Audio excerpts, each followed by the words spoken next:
Hello दोस्तों, एक बार आपका वापस से स्वागत है आपके अपने YouTube चैनल जिसका नाम है लर्न विद सुयोग। तो दोस्तों, पिछले दो लेक्चर्स में हमने रिलेशन के बारे में देखा, रिलेशन से फंक्शन की तरफ आए, हमने फंक्शन की डेफिनेशन देखी, फंक्शन को रिलेशन से रिलेट किया, फंक्शन के डोमेन, रेंज और कोडोमेन के बारे में पढ़ा। आज हम थर्ड पार्ट शुरू करने जा रहे हैं हमारे चैप्टर रिलेशन और फंक्शन का, जिसमें हम देखेंगे कुछ फंक्शंस, स्टैंडर्ड टाइप के फंक्शंस, कुछ रियल वैल्यूड फंक्शंस, उनके ग्राफ और उनके डोमेन और रेंज के बारे में। तो आइए बगैर टाइम गवाए हम शुरू करते हैं हमारे आज के लेक्चर का। और मैं यहां पे शुरू कर रहा हूं, डोमेन हो गया है हमारा, रेंज हो गया है, मैं यहां से शुरू कर रहा हूं some standard functions and their graph. आप हेडिंग डाल दीजिए सीधे, some standard functions and their graph. Some standard functions and its graph. कुछ स्टैंडर्ड फंक्शन हम देखेंगे दोस्तों और उसका ग्राफ देखेंगे कि भाई किस तरीके से दिखता है। अभी तक हमने कोई भी फंक्शन को fx is equal to something define किया हुआ है। अभी यहाँ पे जो मैं फंक्शन की डेफिनेशन दे रहा हूँ वो थोड़ी सी अलग है, इस तरीके से है। मैं कोई भी फंक्शन को मानूंगा y is equal to fx is equal to something, मतलब मैं x इनपुट डालूंगा और जो मुझे आउटपुट मिलेगा उसको मैं y पे प्लॉट करूंगा। मतलब हर x के लिए मेरा एक y रहेगा और जो xy xy xy मुझे मिलते जाएंगे मैं उसको ग्राफ पे प्लॉट करता रहूंगा। तो मैं आपको आज कुछ एक बेसिक फंक्शंस बताने वाला हूं और उसी पे से रिलेटेड हम डोमेन और रेंज के क्वेश्चंस करने वाले हैं। ठीक है, तो आज का चैप्टर बड़ा इंपॉर्टेंट है। तो मैं पहले फंक्शन की बात कर रहा हूं दोस्तों। पहला फंक्शन मुझे अगर मान लो इस तरीके से दे रखा है, y is equal to fx is equal to x, मतलब मेरा फंक्शन ये है, मैं इनपुट क्या डालूंगा, x ही डालूंगा और मेरा आउटपुट क्या मिलेगा, y is equal to x, मतलब x डालने पे जो y मिल रहा है वही मेरा आउटपुट रहेगा। तो ये वाला जो फंक्शन है इसको मैं आइडेंटिटी फंक्शन भी बोलता हूं। This function is known as identity function. इस फंक्शन को आइडेंटिटी फंक्शन भी बोला जाता है। ठीक है, y is equal to fx is equal to x। तो इसका दोस्तों सबसे पहले हमें डोमेन निकालने की आवश्यकता है। अब दो चीज हो सकती है, या तो मुझे सेट A और सेट B दे रखा हो, जैसे कि पहले हमने लास्ट क्लासेस में जो क्वेश्चंस किए थे उसमें सेट A दे रखा था, मतलब भाई मेरा सेट जो है वो A है और सेट B जो था वो कुछ दे रखा था, मतलब मुझे A ही इनपुट लेना है और B में से ही कुछ आउटपुट निकाल के देना। ये फंक्शन में ऐसे देखा जाए तो कुछ भी मुझे सेट A और B नहीं बोल रखा, इन्हें हम रियल वैल्यूड फंक्शन बोलते हैं। इन्हें हम क्या बोलते हैं, रियल वैल्यूड फंक्शन। मतलब हम इसमें जो भी रियल नंबर में जो भी इसमें इनपुट हम डाल सकते हैं वो सब डाल के देखेंगे और जो भी हमें आउटपुट का सेट मिलता है उसे भी हम डाल के देखेंगे। तो these are known as real valued function. और रियल वैल्यूड फंक्शन में y is equal to fx is equal to x, ये मेरा हो गया एक आइडेंटिटी फंक्शन। ठीक है, अब यहाँ पे कोई मुझसे बोले कि डोमेन क्या होगा फंक्शन का, तो मुझे ये देखना है कि मैं इनपुट में क्या क्या डाल सकता हूँ। तो डोमेन हमारा हो जाएगा फंक्शन का जो मैं x में डाल सकता हूँ। और x में आप अगर जरा ध्यान से देखो तो x में सारी की सारी पॉजिटिव वैल्यूज डाली जा सकती है, x में 0 डाला जा सकता है और x में सारी की सारी नेगेटिव वैल्यूज डाली जा सकती है।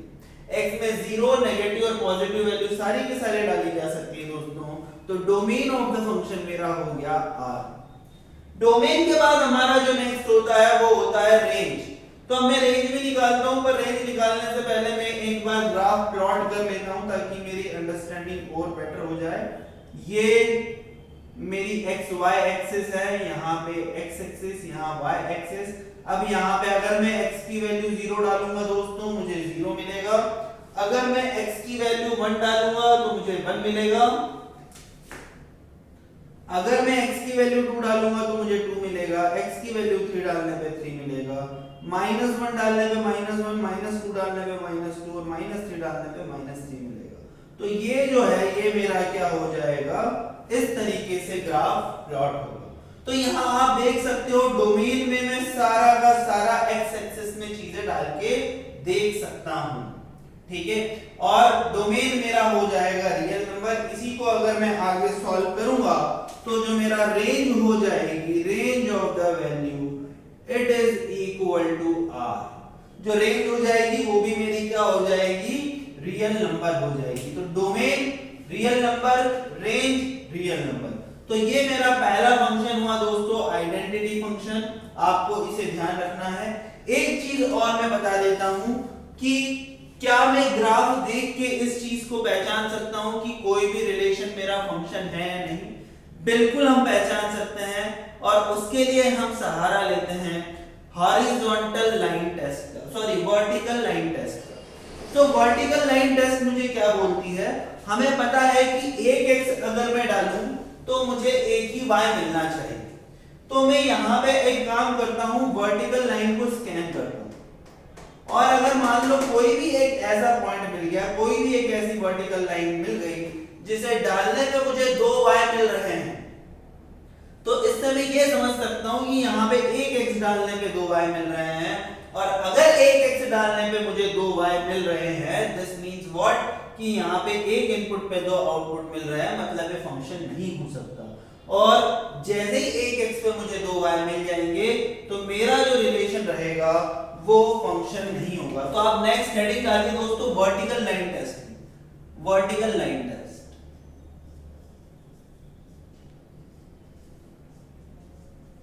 तो वर्टिकल लाइन टेस्ट क्या बोलती है, वर्टिकल लाइन टेस्ट ये बोलती है कि if we scan the graph, आप मेरे साथ साथ लिखिए,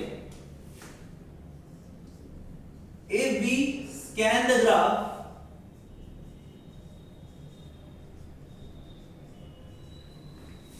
by a vertical line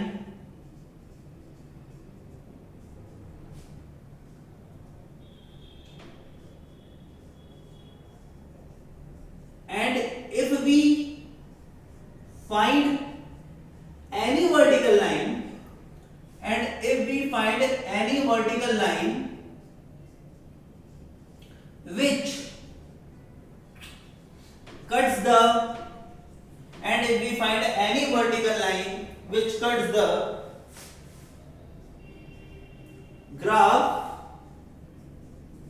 अगर हमें कोई भी एक ऐसी वर्टिकल लाइन मिल जाए जो ग्राफ को कट करे in two axes, which cuts the graph in 2 points, which cuts the graph in 2 points, then that relation will not be function, will not be function। वो वाला जो रिलेशन होगा दोस्तों वो फंक्शन नहीं होगा। मैं आपको कुछ उदाहरण देकर समझा देता हूं। मैं कुछ आपके लिए ग्राफ बना देता हूं। से मैंने 2-4 ग्राफ बना दिए।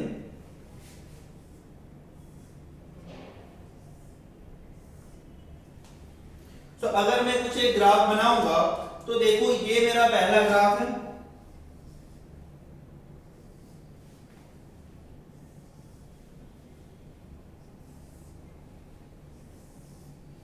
तो ये मैंने ग्राफ बनाया।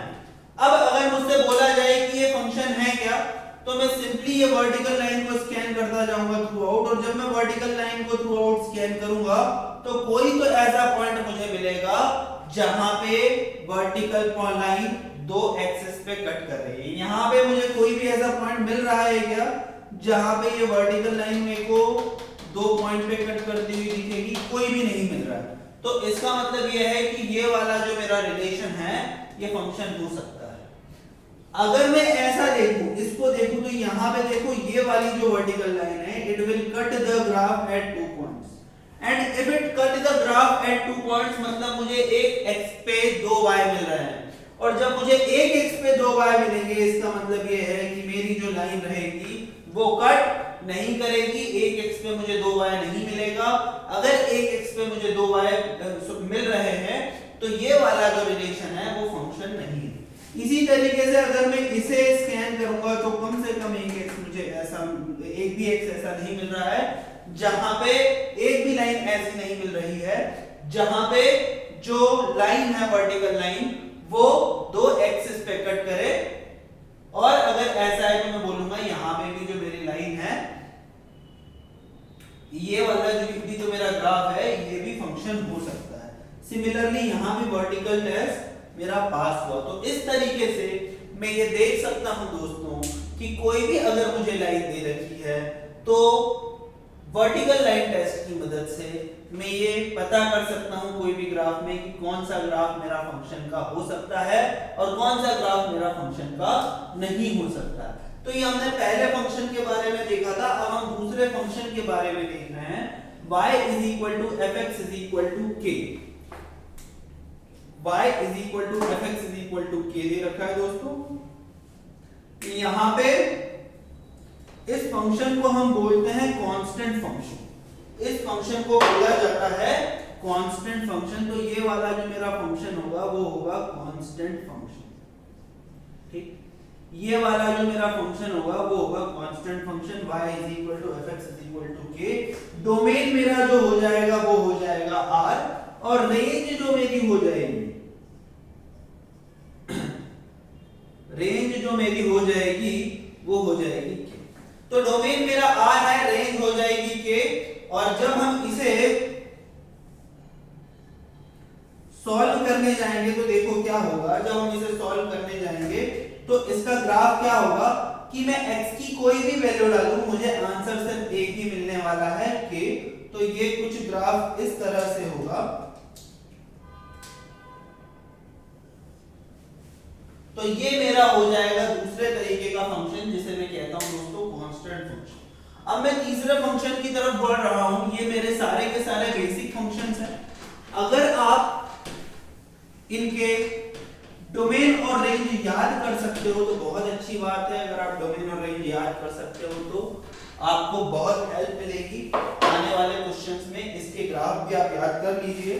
तीसरा जो फंक्शन है मेरा वो कुछ इस तरीके से होगा y is equal to fx is equal to x square। ये मेरा है तीसरा function y is equal to fx is equal to x square।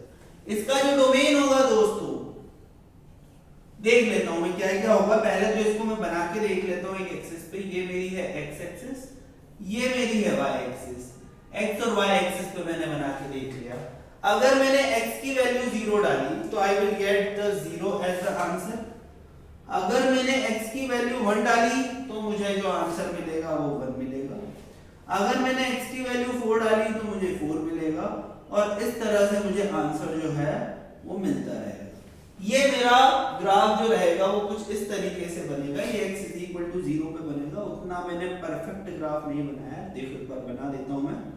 तो ये जो ग्राफ रहेगा ये कुछ ऐसा रहेगा, यहां से ऐसे और यहां से ऐसे।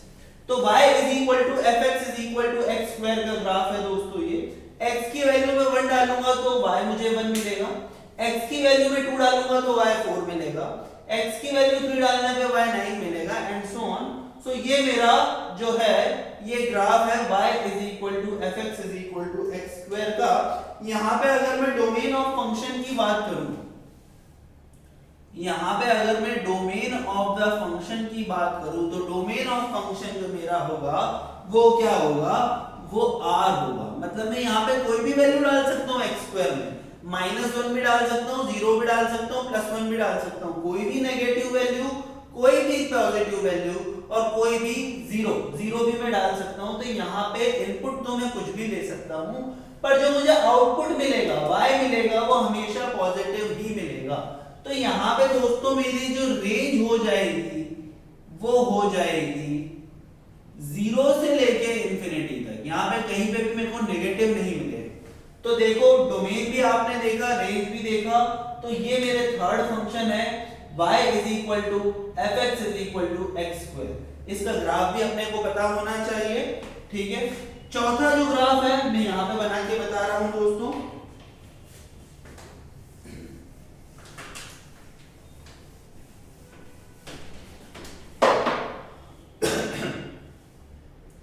चौथा जो मुझे ग्राफ दे रखा है वो दे रखा है y is equal to fx is equal to 1 by x। ये y is equal to fx is equal to 1/x है, इसका हम ग्राफ बनाते हैं। जब भी आप कंफ्यूज हो तो बस आप एक बार वैल्यूज डाल के देखो, आपको अपने आप आइडिया लगता जाएगा।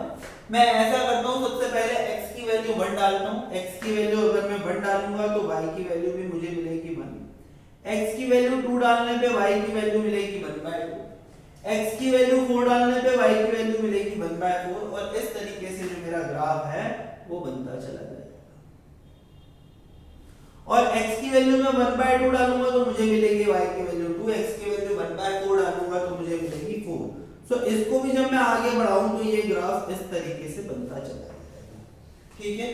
और इसी तरीके से x की वैल्यू अगर मैं -1 डालता हूं तो मुझे मिलेगा -1, x की वैल्यू -2 डालता हूं तो मुझे मिलेगा -1/2, -4 डालता हूं तो मुझे मिलेगा -1/4 एंड सो ऑन। तो मैं जैसे जैसे जैसे जैसे वैल्यूज डालता चला जाऊंगा मुझे मिलता जाएगी ये वैल्यू। तो y is equal to fx is equal to 1/x, ये मेरा हो जाएगा ग्राफ। और यहाँ पे आपने देखा इस तरीके से ये ग्राफ रहेगा, इसको हाइपरबोलिक ग्राफ बोलते हैं, इसे हम आगे और डिस्कस करेंगे। तो अगर कोई मुझसे बोले कि इस ग्राफ का डोमेन क्या होगा, तो डोमेन में दोस्तों मेरी पूरी की पूरी रियल नंबर की वैल्यू आ जाएगी, सारी की सारी वैल्यू आ जाएगी एक्सेप्ट 0, है ना। 0 को छोड़ के सारी की सारी वैल्यू आ जाएगी, तो डोमेन मेरा हो जाएगा r-0, ठीक। ये मेरा हो गया डोमेन। नेक्स्ट हो गया रेंज ऑफ अ फंक्शन। तो अगर कोई मुझसे पूछे कि ये रेंज क्या होगी, तो रेंज में भी आप देख सकते हो कि 0 से लेके इंफिनिटी और 0 से लेके -इंफिनिटी तक मेरे को सारी वैल्यू मिलेगी एक्सेप्ट 0। मतलब 0 को छोड़ के मुझे आउटपुट भी सब कुछ मिल सकता है, तो रेंज भी मेरी ये होगी। इसको बोलते हैं reciprocal function y is equal to fx is equal to 1/x, ठीक है दोस्तों। ये हमने चौथा ग्राफ देखा, 2-3 ग्राफ हमें और देखना है। मैं इस तरफ नेक्स्ट ग्राफ बना रहा हूं, आप बनाते रहिए मेरे साथ, समझते रहिए। जो फिफ्थ फंक्शन दे रखा है दोस्तों हमें, वो कुछ इस तरीके से दे रखा होगा, y is equal to fx is equal to √x। y is equal to fx is equal to √x अगर मुझे दे रखा है तो ये हमारा हो जाएगा कौन सा फंक्शन, इसको हम बोलेंगे अंडर रूट फंक्शन या स्क्वायर रूट फंक्शन। सो देखो इसको हम कैसे बनाएंगे, आपको ये चीज पता होनी चाहिए कि इस स्क्वायर रूट के अंदर कोई भी नेगेटिव वैल्यू तो डाल ही नहीं सकते। तो मतलब यहाँ पे जो भी मैं वैल्यू डाल सकता हूँ वो 0 से बड़ी ही डालूंगा, 0 1 2 3 4 ऐसी इंफिनिटी तक। तो जब मैं इसकी बात करूं तो यहाँ पे जो √x है, यहाँ पे x की वैल्यू अगर मैं 0 डालूंगा तो मुझे 0 मिलेगा, x की वैल्यू 1 डालूंगा तो 1 मिलेगा, x की वैल्यू मैं 4 डालूंगा तो मुझे 2 मिलेगा एंड सो ऑन। तो मैं जैसे जैसे x की वैल्यू बढ़ाता जाऊंगा मुझे अलग अलग वैल्यूज मिलती जाएंगी। तो ये मुझे क्या मिलेगा, अलग अलग वैल्यू मिलेगी y is equal to √x, ठीक है। x की मैं नेगेटिव वैल्यू नहीं डाल सकता हूं, और अगर मैं x की नेगेटिव वैल्यू नहीं डाल सकता हूं तो मुझे कुछ भी नहीं मिलेगा। तो यहाँ पे डोमेन क्या हो जाएगा, यहाँ डोमेन मेरा हो जाएगा 0 टू इंफिनिटी, ठीक। ये मेरा क्या हो गया डोमेन। मतलब यहाँ देख सकते हो कि मैं नेगेटिव वैल्यू नहीं डाल सकता हूँ। और मुझे आउटपुट क्या मिलेगा दोस्तों, आउटपुट भी 0 से इंफिनिटी की रेंज में मिलेगा। तो मुझे जो रेंज मिलेगी वो मिलेगी 0 टू इंफिनिटी, ठीक। तो ये मेरा डोमेन हो गया, ये मेरी रेंज हो गई और ये मेरा फंक्शन हो गया, ठीक है। बात समझ में आई। सो ये पांचवा फंक्शन है y is equal to under root of x। अब मैं आपको नेक्स्ट फंक्शन की तरफ लिए चलता हूं जो होगा y is equal to fx is equal to, हम बना लेते हैं a raise to power x का, where a is greater than 1, ठीक। a ग्रेटर देन 1 है, उसका अगर हमें ग्राफ बनाना है देखो किस तरीके से बनेगा।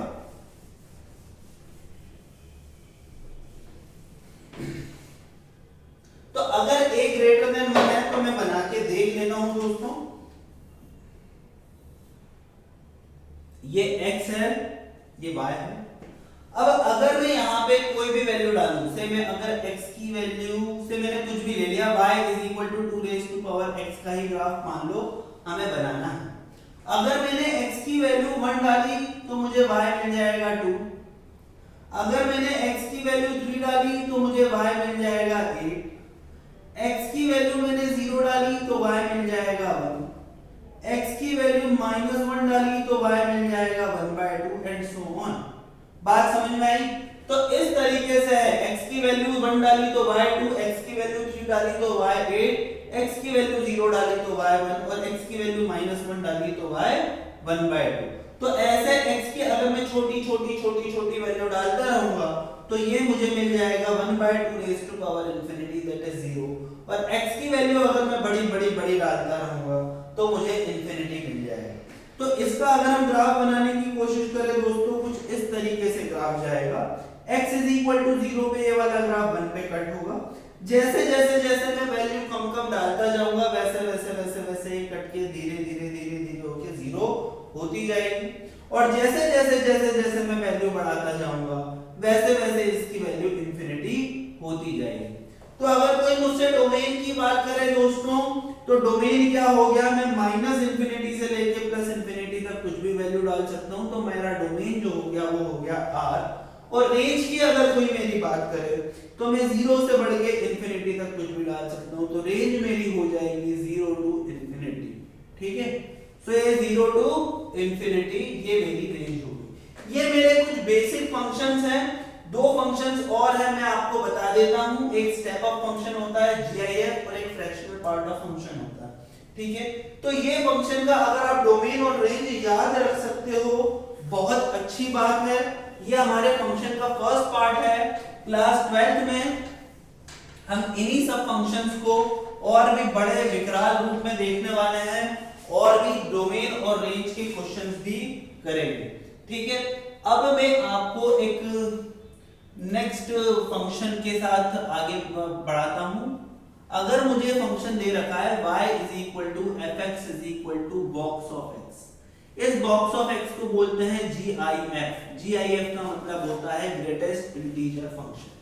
अब एक ग्रेटेस्ट इंटीजर फंक्शन कैसा होता है इसको भी मैं एग्जांपल से समझा देता हूं दोस्तों। अगर मान लो बॉक्स में को 4.32 की वैल्यू पूछी हुई है कि 4.32 का इंटीग्रल पार्ट क्या होता है, तो इसकी वैल्यू 4 आएगी दोस्तों। अगर कोई मुझसे पूछे कि 5.979 का इंटीग्रल पार्ट क्या होता है तो इसकी वैल्यू भी 5 आएगी। अगर कोई मुझसे पूछे कि बॉक्स ऑफ 7 की वैल्यू क्या होगी तो 7 की वैल्यू 7 होगी और 2.1 की वैल्यू भी 2 होगी। मतलब मुझे कुछ भी नहीं करना है, जो भी वैल्यू दे रखी है अगर वो इंटीजर है तो उसमें वही की वही वैल्यू डालनी है। पर अगर वो इंटीजर नहीं है तो उसके जस्ट पहले जो इंटीग्रल वैल्यू थी वो उसको एज अ आउटपुट हमें लिखनी है। ये पॉजिटिव वैल्यू के लिए हुआ। अगर मान लो मुझे -0.3 दे रखा है तो इसका जो बॉक्स होगा वो -1 होगा। -1.3 दे रखा है तो इसका जो बॉक्स होगा वो -2 होगा। -2.7 दे रखा है तो इसका बॉक्स हो जाएगा -3। -3.1 दे रखा है तो इसका बॉक्स हो जाएगा -2। सो ये हमें क्या दे रखा है, ये हमें बॉक्स दे रखा है। ये हमारा GIF है, ये हमारा ग्रेटेस्ट इंटीजर फंक्शन है। बात समझ में आई? y = fx = box of x। आइए इसको भी हम प्लॉट करते हैं। अगर हम इसे प्लॉट करें तो ये मुझे x दे रखा है और ये मुझे y दे रखा है। अगर x की वैल्यू को मैं शुरुआत करूं 0 से, सो 0 वैल्यू डालूंगा इसमें बॉक्स में मुझे 0 आउटपुट मिलेगा। 0.1 डालूंगा 0 मिलेगा। 0.22 डालूंगा 0 मिलेगा। 0.35 डालूंगा 0 मिलेगा। ऐसे 0.999 तक 0 मिलेगा। तो इसका अगर मैं ग्राफ प्लॉट करने की बात करूं दोस्तों तो 0 से लेके 1 तक जो मुझे वैल्यू मिलेगी वो 0 ही मिलेगी। ठीक है, फिर उसके बाद हमें 1 से देखना है। 1 से जो मुझे वैल्यू मिलेगी 1 से 1.1, 1.2, 1.3, 1.9, 1.95, 1.99। तो 1.99 तक जो मुझे वैल्यू मिलेगी वो 1 ही मिलेगी। उसके बाद 2 से 3 तक हमें 2 मिलेगी। फिर 3 से 4 तक हमें ये मिलेगी और इस तरीके से ये जो वैल्यूज हैं ये मिलती चली जाएंगी। तो ये मेरा कुछ फंक्शन सीडीओ जैसा बन रहा है ना। सो इसीलिए हम इस फंक्शन को बोलते हैं स्टेप अप फंक्शन। ये मेरा स्टेप फंक्शन भी कहा जाता है। ठीक है, तो ये मेरा जो फंक्शन रहेगा स्टेप फंक्शन रहेगा, इस तरीके से ये वाला जो फंक्शन रहेगा दिखाई देगा अगर मैं आपको बताऊं तो अगर कोई मुझसे बोले इसका डोमेन क्या होगा, तो डोमेन में तो इस बॉक्स ऑफ एक्स के अंदर मैं कुछ भी डाल सकता हूं दोस्तों, जीरो भी डाल सकता हूं, पॉजिटिव भी डाल सकता हूं, नेगेटिव वैल्यू भी डाल सकता हूं, इंटीजर भी डाल सकता हूं, रियल नंबर भी डाल सकता हूं, सब कुछ डाल सकता हूं। तो इसका जो डोमेन होगा वो मुझे मिलेगा आर, रियल नंबर, पर इसकी जो रेंज होगी, रेंज मुझे मिलेगी इंटीजर, मतलब जो भी इंटीग्रल वैल्यू होगी वो सारी की सारी मैं डाल सकता हूं। तो डोमेन हो गया, रेंज हो गया, ये मैंने डाल दिया, उसके बाद ये स्टेप ऑफ फंक्शन हो गया, ये मैंने डाल दिया, उसके बाद बस यही है, आपको ये वाले फंक्शन को अच्छे से समझना है। इसको GIF बॉक्स ऑफ एक्स के नाम से पुकारा जाता है, ग्रेटेस्ट इंटीजर फंक्शन होता है। सिंपल सी बात है, इसमें आप इनपुट जो भी डालो आपको वैल्यू मिलेगी उसकी लेस देन इक्वल टू वाला इंटीग्रल वैल्यू, हमेशा इंटीजर ही मिलेगी। अगर वो वाली वैल्यू इंटीजर हुई तो इंटीजर ही आउटपुट मिलेगा, अगर इंटीजर नहीं हुआ तो उससे जस्ट पहले वाला इंटीजर मिलेगा। अब मैं एक आखिरी फंक्शन, ऐसे आप हजारों फंक्शंस को डिफाइन कर सकते हो, मैं एक और फंक्शन बता देता हूं।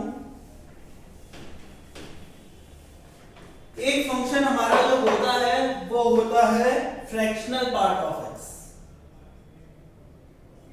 तो ये हो जाएगा मेरा y is equal to F X is equal to fractional part of X, और इस फ्रैक्शनल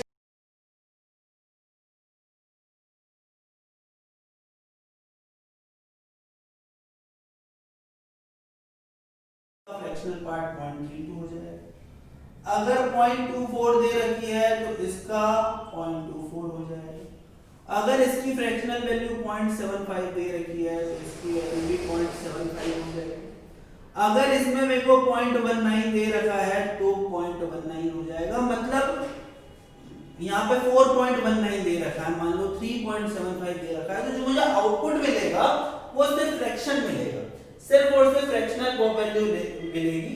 मतलब मैं ऐसा कह सकता हूँ दोस्तों, ये जो मेरा फ्रैक्शनल पार्ट ऑफ x होगा it will be equal to x minus box of x। ठीक है, तो जो मेरे को वैल्यू है उसमें से आप उसके इंटीग्रल पार्ट को हटा दो तो जो वैल्यू मिलेगी वही मेरा फ्रैक्शनल पार्ट होगा। से अगर मुझे फ्रैक्शनल पार्ट 5 दे रखा है तो इसका जो वैल्यू होगा वो 0 होगा। अगर मुझे मान लो फ्रैक्शनल पार्ट माइनस 1.9 दे रखा है तो x क्या है मेरा माइनस 1.9 माइनस इसका इंटीग्रल पार्ट हो जाएगा माइनस 2, तो 2 minus 1.9 that is 0.1 and 0.1 will be my fractional part. So minus 1.9 का फ्रैक्शनल पार्ट हो जाएगा 0.1। बात समझ में आई दोस्तों? तो ये मेरा फ्रैक्शनल पार्ट ऑफ x हो जाएगा। उसके बाद डोमेन ऑफ ए फंक्शन, जो मेरा डोमेन है वो क्या है, मतलब मैं क्या वैल्यूज डाल सकता हूं, मैं रियल नंबर में से कुछ भी वैल्यू डाल सकता हूं, तो ये मेरा हो जाएगा डोमेन ऑफ अ फंक्शन।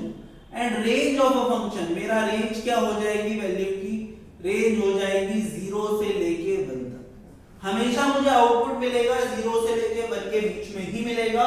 तो ये मेरा होता है दोस्तों फ्रैक्शनल पार्ट फंक्शन। इसका भी मैं आपको ग्राफ बना के दे देता हूं। इसका ग्राफ कुछ इस तरीके से है, ये मेरा पॉजिटिव x एक्सिस है, ये मेरा पॉजिटिव y एक्सिस है। अगर मैं x की वैल्यू 0 डालता रहूंगा तो 0 पे मैं तो मेरे को 0 आउटपुट ही मिलेगा, फिर धीरे धीरे धीरे धीरे बढ़ते हुए ये 1 हो जाएगा और 1 के बाद कुछ भी नहीं मिलेगा, फिर यहां से भी ये बन के 0 हो जाएगा।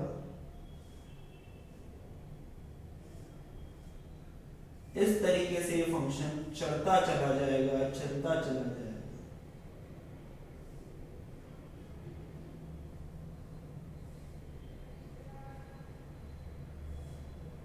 तो ये मैंने थोड़ा सा सही नहीं बनाया, बाकी जब आप इसको बनाओगे तो ये सभी का सभी एक ही 0 से लेके 1 के बीच में ही रहेगा। ठीक, तो ये वाली सारी की सारी चीजें हो गई फ्रैक्शनल पार्ट ऑफ x की। तो ये मेरा दोस्तों फ्रैक्शनल पार्ट ऑफ x होता है, ये मेरा GIF ऑफ x होता है, इंटीग्रल पार्ट ऑफ x। तो ये मेरे कुछ एक स्टैंडर्ड ग्राफ है। एक चीज और बता देता हूं मैं, अभी बातें कर ही रहे हैं हम, तो एक सिग्नम फंक्शन होता है।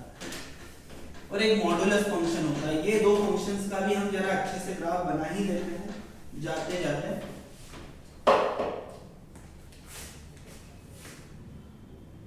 तो नेक्स्ट है ix, ये y is equal to F X is equal to S G N of X, जिसको हम सिग्नम फंक्शन बोलते हैं।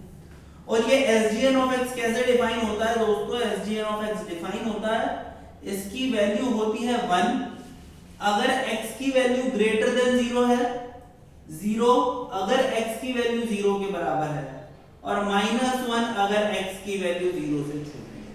तो इस वाले फंक्शन को हम बोलते हैं सिग्नम फंक्शन। ये वाला जो फंक्शन हमारा होता है वो सिग्नम फंक्शन होता है। इसका मैं ग्राफ भी बना के आपको बता देता हूं। ये हमारा पॉजिटिव x एक्सिस है, ये हमारा पॉजिटिव y एक्सिस है। अगर मैं x की वैल्यू 0 से थोड़ी भी बड़ी लूं तो मुझे जो आंसर मिलेगा वो ग्रेटर देन 1 मिलेगा, मतलब कुछ इस तरीके से। अगर मैं x की वैल्यू थोड़ी सी भी कम लूं तो इसका जो फंक्शन मिलेगा वो -1 मिलेगा और ये मुझे मिलेगा 0। सो इस तरह के फंक्शन को हम बोलते हैं signum function. y is equal to signum function of x। उसके बाद हम आगे जा रहे हैं 10th फंक्शन, जिसको हम बताने वाले थे मॉडुलस फंक्शन के रूप में। तो x रहता है वो कुछ ऐसा है, y is equal to F X is equal to mod of x। y is equal to F X is equal to mod of x, और इसकी वैल्यू कुछ इस तरीके से होगी। उसकी वैल्यू होगी x अगर x की value greater than equal to 0 है, और -x अगर x की value less than equal to 0 है। तो इस फंक्शन को हम बोलते हैं मॉडुलस फंक्शन ऑफ x। ठीक है, सो इस फंक्शन को हम मॉडुलस फंक्शन ऑफ x बोलते हैं। इसका अगर मैं ग्राफ बनाने की कोशिश करूं, अच्छा इसका डोमेन क्या होगा सिग्नम फंक्शन का? सिग्नम फंक्शन का डोमेन रियल नंबर में कुछ भी हो सकता है, क्योंकि मैं कुछ भी वैल्यू डाल सकता हूं डेफिनेशन के हिसाब से, कहीं भी मुझे रिस्ट्रिक्शन नहीं है। और मुझे जो रेंज मिलेगी दोस्तों वो क्या मिलेगी? रेंज मुझे मिलेगी, क्या क्या आउटपुट मुझे मिलेगा? 1 0 या -1। तो -1 0 और 1 विल बी माय रेंज। तो यहाँ पे डोमेन ऑफ ए फंक्शन मुझे दे रखा है। अगर मैं इसकी बात करूं तो ये कुछ इस तरीके से वी शेप्ड फंक्शन रहता है। ठीक है, तो ये मेरा होता है y is equal to F X is equal to modulus of x। तो इसका डोमेन क्या हो जाएगा? इसका डोमेन हो जाएगा r, दैट इज हमारा रियल नंबर है, और इसकी रेंज हमारी हो जाएगी 0 से लेके इंफिनिटी। इसकी रेंज हमारी हो जाएगी 0 से लेके इंफिनिटी। तो ये हमारे फंक्शन जो रहता है इसको मॉडुलस फंक्शन बोला जाता है, इसको सिग्नम फंक्शन बोला जाता है। तो दोस्तों ये हमने पढ़े कुछ स्टैंडर्ड टाइप ऑफ फंक्शंस। ये कुछ एक स्टैंडर्ड फंक्शंस है जिसका डोमेन और रेंज अगर हम याद रख लें तो काफी सही होगा। एक चीज आप और ध्यान में रखो, जो भी हमारे इर्रेशनल फंक्शन होते हैं या हमारे अंडर रूट वाले फंक्शन होते हैं, वहां पे अगर मेरी पावर इवन रहती है तो उसके अंदर हमेशा वैल्यू पॉजिटिव होनी चाहिए, और वहां पे अगर फ्रैक्शनल पावर ऑड रहती 1/3 1/5 1/7 ऐसी रहती है, तो यहाँ पे मैं कोई भी वैल्यू यूज कर सकता हूँ, पॉजिटिव वैल्यू भी यूज कर सकता हूँ, नेगेटिव वैल्यू भी यूज कर सकता हूँ। ठीक है, तो ये मेरा फंक्शन है। इसके बाद हम नेक्स्ट पार्ट में कुछ क्वेश्चंस इसके करेंगे और इस चैप्टर को जिसका नाम फंक्शन है उसे वाइंड अप करेंगे। Thank you very much.